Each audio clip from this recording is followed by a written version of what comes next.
LLM-based text embedders are crushing semantic retrieval benchmarks, but deploying them in production is a computational nightmare. You're forced to choose between high inference latency and massive vector storage costs. Enter BITEMBED, a framework that makes extreme low-bit quantization actually work for text embeddings.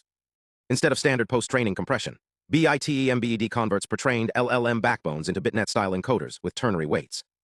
That means every weight is scaled to just 3 values, negative, 0, or positive. This drops parameter precision to 1.58 bits, but extreme quantization usually wrecks gradient flow and causes scale drift. To fix this, they inject sublayer normalization directly into the residual connections to stabilize activations, and use straight-through estimators to backpropagate through the non-differentiable rounding operations. The training pipeline is where the real engineering happens.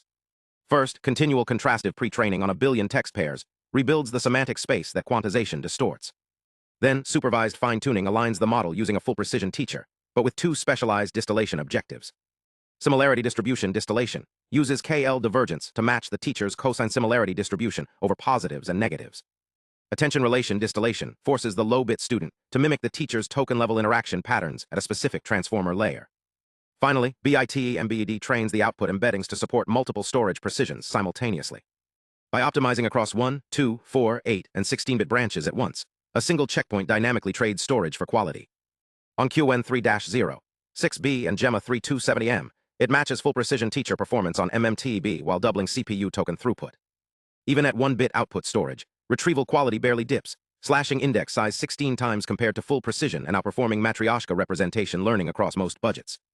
Extreme low-bit embedding is no longer just a compression experiment. It's a deployment-ready paradigm for production RAG and retrieval systems. The full paper and code are linked below.